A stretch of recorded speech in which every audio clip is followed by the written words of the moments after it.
ಶ್ರೀಕೃಷ್ಣಾಯ ನಮಃ. ವಸುದೇವಸುತಂ ದೇವಂ ಕಂಸಚಾಣೂರಮರ್ದನಂ ದೇವಕೀ ಪರಮಾನಂದಂ ಕೃಷ್ಣಂ ವಂದೇ ಜಗದ್ಗುರುಂ.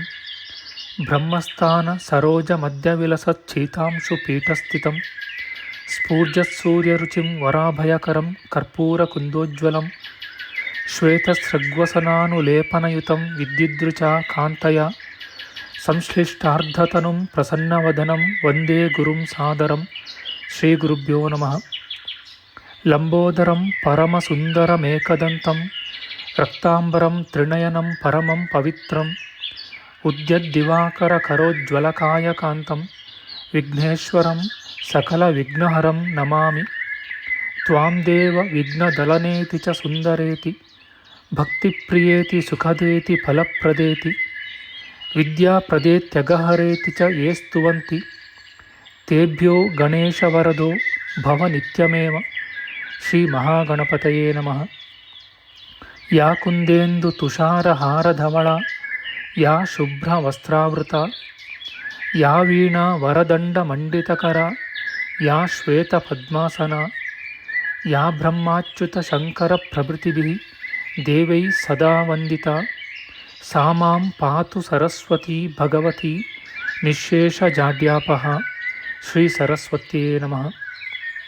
ವೇದಾರ್ಥತತ್ವವಿಶದೀಕರಣೇನ ಪುಂಸಾಂ ಉಚ್ಚೈರ್ಗತಿಂ ಜಗತಿ ಯೋ ದಯಾಯ ವಿಧಾತುಂ ರಮ್ಯಾಂ ಪುರಾಣಪದವೀಂ ಪ್ರಣಿನಾಯ ತಸ್ಮೈ ಲೋಕೇಶವೈಭವಪುಷೇ ಋಷಯೇ ನಮಸ್ತಾತ್. ತಸ್ಮೈ ವ್ಯಾಸಾಯ ಮುನಯೇ ಸರ್ವಜ್ಞಾಯ ಮಹರ್ಷಯೇ ಪರಾಶರ್ಯಾಯ ಶಾಂತಾಯ ನಮೋ ನಾರಾಯಣಾತ್ಮನೆ. ಶ್ರೀ ವ್ಯಾಸಾಯ ನಮಃ. ನಾರಾಯಣಂ ನಮಸ್ಕೃತ್ಯ ನರಂ ಚೈವ ನರೋತ್ತಮಂ ದೇವೀಂ ಸರಸ್ವತೀಂ ವ್ಯಾಸಂ ತತೋ ಜಯಮುದೀರಯೇತ್. ಕನಕರುಚಿದುಕೂಲಃ ಕುಂಡಲೋಲ್ಲಾಸಿಗಲ್ಲಃ ಶಮಿತಭುವನಭಾರಃ ಕೋಪಿ ಲೀಲಾವತಾರಃ ತ್ರಿಭುವನಸುಖಕಾರಿ ಶೇಷಶಾಯೀ ಮುಕುಂದೋ ಪರಿಕಲಿತರಮಾಂಗೋ ಮಂಗಲಂ ನಸ್ತನೋತು. ನಮಾಮಿ ಗೋವಿಂದ ಪದಾರವಿಂದಂ ಸದೇಂದಿರಾನಂದನಮುತ್ತಮಾಡ್ಯಂ ಜಗಜ್ಜನಾನಾಂ ಹೃದಯ ಸನ್ನಿವಿಷ್ಟಂ ಮಹಾಜನೈಕಾಯನಮುತ್ತಮೋತ್ತಮಂ. ನಮಸ್ತೆ ಚಕ್ರಹಸ್ತಾಯ ಶಾರ್ङ्ಗಹಸ್ತಾಯ ತೇ ನಮಃ. ನಂದಹಸ್ತಾಯ ತೇ ವಿಷ್ಣೋ ಶಂಖಹಸ್ತಾಯ ತೇ ನಮಃ. ಓಂ ನಮೋ ವಾಸುದೇವಾಯ ನಮಃ ಸಂಕರ್ಷಣಾಯ ಚ ಪ್ರದ್ಯುಮ್ನಾಯ ನಮಸ್ತುಭ್ಯಂ ಅನಿರುದ್ಧಾಯ ತೇ ನಮಃ. ಪಾತಾಲಾದುತ್ಪತಿಷ್ಣೋರ್ಮಕರವಸತಯೋ ಯಸ್ಯ ಪುಚ್ಛಾಭಿಘಾತಾ ಧೂರ್ಧ್ವಂ ಬ್ರಹ್ಮಾಂಡಖಂಡ ವ್ಯತಿಕರವಿಹಿತ ವ್ಯತ್ಯಯೇ ನಾಪತಂತಿ. ವಿಷ್ಣೋರ್ಮತ್ಸ್ಯಾವತಾರೇ ಸಕಲವಸುಮತಿ ಮಂಡಲಂ ವ್ಯಶ್ನುವಾನಃ ತಸ್ಯಾಸ್ಯೋದೀರಿತಾನಾಂ ಧ್ವನಿರಪಹರತಾದಶ್ರಿಯಂ ವ ಶ್ರುತೀನಾಂ. ಶ್ರೀ ಮತ್ಸ್ಯರೂಪಿ ಪರಮಾತ್ಮನೇ ನಮಃ. ಪ್ರಿಯ ಬಾಂಧವರೇ, ನಮ್ಮ ಈ ಶ್ರೀ ಲಾಲೀಕೃಷ್ಣ ಚಾನಲ್ಗೆ ಸ್ವಾಗತ. ಇಂದಿನ ವಿಡಿಯೋದಲ್ಲಿ ನಾವು ಶ್ರೀ ಮತ್ಸ್ಯ ಮಹಾಪುರಾಣದ 169ನೆಯ ಅಧ್ಯಾಯವಾದ ಪಾದ್ಮಕಲ್ಪ ವೃತ್ತಾಂತ, ಭಗವಂತನ ನಾಭಿ ಪದ್ಮದಿಂದ ಬ್ರಹ್ಮನು ಉತ್ಪನ್ನನಾದುದು, ಆ ಪದ್ಮವು ಪೃಥ್ವೀ ರೂಪವನ್ನು ತಾಳಿದುದು ಎಂಬ ವಿಚಾರ ಮಾಡೋಣ. ಶ್ರೀಕೃಷ್ಣಾಯ ನಮಃ. ಮತ್ಸ್ಯರೂಪಿ ಪರಮಾತ್ಮನು ಹೇಳುತ್ತಾನೆ, ನಾರಾಯಣನು ಯೋಗಿಗಳಲ್ಲಿ ಶ್ರೇಷ್ಠನು, ಅತಿ ತೇಜಸ್ವಿಯೂ ಸಕಲ ಲೋಕಗಳ ಸೃಷ್ಟಿಕರ್ತನೂ ಸಕಲ ತೇಜೋ ಗುಣಮಯನೂ ಆದ ಬ್ರಹ್ಮನನ್ನು ಬಹುಯೋಜನ ವಿಸ್ತೃತವೂ ಹಿರಣ್ಮಯವೂ ಆದ ಆ ಕಮಲದಲ್ಲಿ ಸೃಷ್ಟಿಸಿದನು. ಅವನಿಗೆ 4 ಕಡೆಯೂ ಮುಖಗಳಿದ್ದವು. ಅವನು ರಾಜಲಕ್ಷಣಗಳಿಂದ ಕೂಡಿದ್ದನು.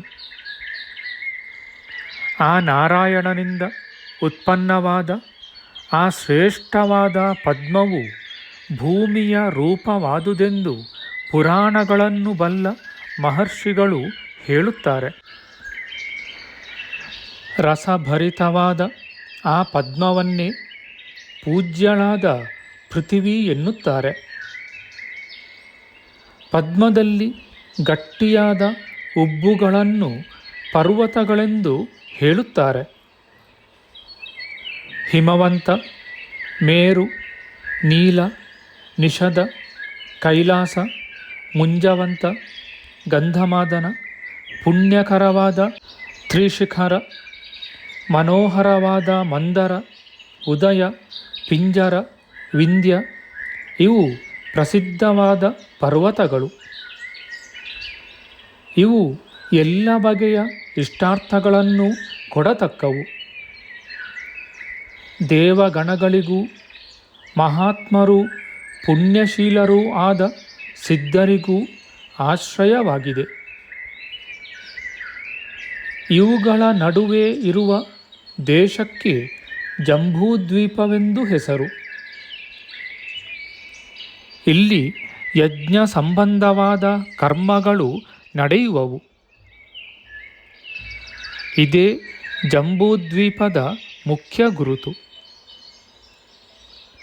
ಇವುಗಳಿಂದ ಸ್ರವಿಸುವ ಜಲವು ದಿವ್ಯವಾದ ಅಮೃತ ರಸದಂತಿರುವುದು. ಅದರಿಂದ ನೂರಾರು ಪುಣ್ಯತೀರ್ಥಗಳಿಗೆ ಆಶ್ರಯವಾದ ಮನೋಹರವಾದ ನದಿಗಳು ಉತ್ಪನ್ನವಾಗಿವೆ. ಪದ್ಮದ ಸುತ್ತಲೂ ಇರುವ ಕೇಸರಗಳೇ ಭೂಮಿಯಲ್ಲಿರುವ ಅಸಂಖ್ಯಾಕವಾದ ಖನಿಜ ಭರಿತವಾದ ಪರ್ವತಗಳು. ಓ ರಾಜ, ಆ ತಾವರೆಯ ಸುತ್ತಲೂ ಲೆಕ್ಕವಿಲ್ಲದಷ್ಟಿರುವ ಎಸಳುಗಳನ್ನು ಸಂಚಾರಕ್ಕೆ ಕಷ್ಟವಾಗಿ ಬೆಟ್ಟ ಕಾಡುಗಳಿಂದ ತುಂಬಿದ ಮ್ಲೇಚ್ಛ ದೇಶಗಳು ಎನ್ನುತ್ತಾರೆ.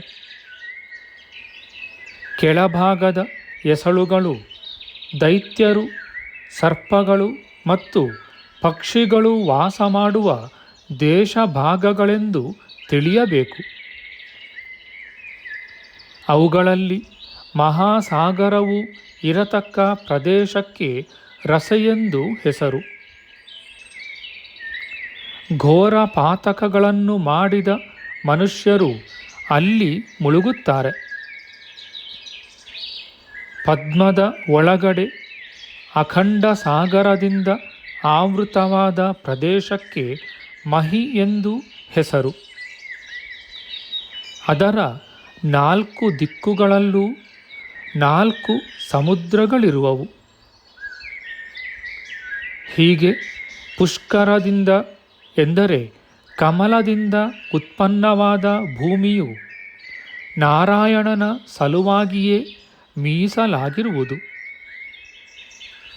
ಆದ ಕಾರಣ ಹೀಗೆ ಹುಟ್ಟಿದ ಈ ಭೂಭಾಗಕ್ಕೆ ಸಹ ಪುಷ್ಕರವೆಂದೇ ಹೆಸರು. ಈ ಕಾರಣದಿಂದ ಪುಷ್ಕರದ ಉತ್ಪತ್ತಿಯನ್ನು ಬಲ್ಲ ಪ್ರಾಚೀನರು, ಯಜ್ಞವಿಧಿಯನ್ನು ಬಲ್ಲವರು, ವೇದಾರ್ಥವನ್ನು ಅರಿತವರೂ ಆದ ಮಹರ್ಷಿಗಳು ಯಜ್ಞದಲ್ಲಿ ಪದ್ಮವಿಧಿಯನ್ನು ಹೇಳಿರುವರು.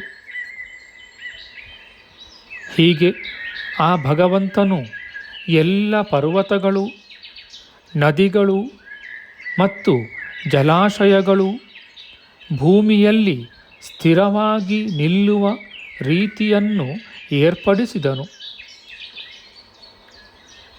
ಸರ್ವವ್ಯಾಪಕನೂ ಅಸದೃಶ ಮಹಿಮಾಶಾಲಿಯೂ ಸೂರ್ಯನಂತೆ ತೇಜಸ್ವಿಯೂ ವರುಣನಂತೆ ಶ್ಯಾಮವರ್ಣನೂ ಆದ ನಾರಾಯಣನು ಜಗತ್ತನ್ನು ಸೃಷ್ಟಿಸಿದನು.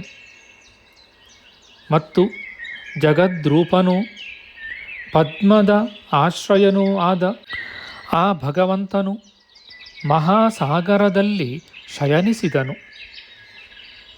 ಇತಿ ಶ್ರೀಮಾತ್ಸ್ಯೆ ಮಹಾಪುರಾಣೆ ಪದ್ಮೋದ್ಭವ ಪ್ರಾದುರ್ಭಾವೆ 1970 ಶ್ರೀಕೃಷ್ಣಾರ್ಪಣಮಸ್ತು.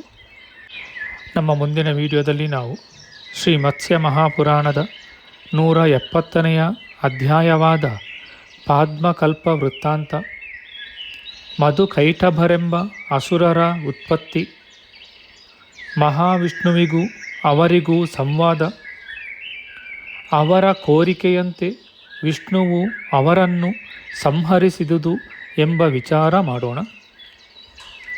ಆಧ್ಯಾತ್ಮಿಕ ಚರ್ಚೆ ಮತ್ತು ವಿಚಾರ ವಿನಿಮಯಕ್ಕಾಗಿ ಶುರು ಮಾಡಿದ ಈ ಚಾನಲ್ನಲ್ಲಿ ನಾವು ಅಪ್ಲೋಡ್ ಮಾಡುವ ಎಲ್ಲ ವಿಡಿಯೋಗಳನ್ನು ಸಂಪೂರ್ಣವಾಗಿ ನೋಡಿ ನಿಮ್ಮ ಸಲಹೆಗಳನ್ನು ಕಮೆಂಟ್ ಬಾಕ್ಸ್ನಲ್ಲಿ ಬರೆಯಿರಿ.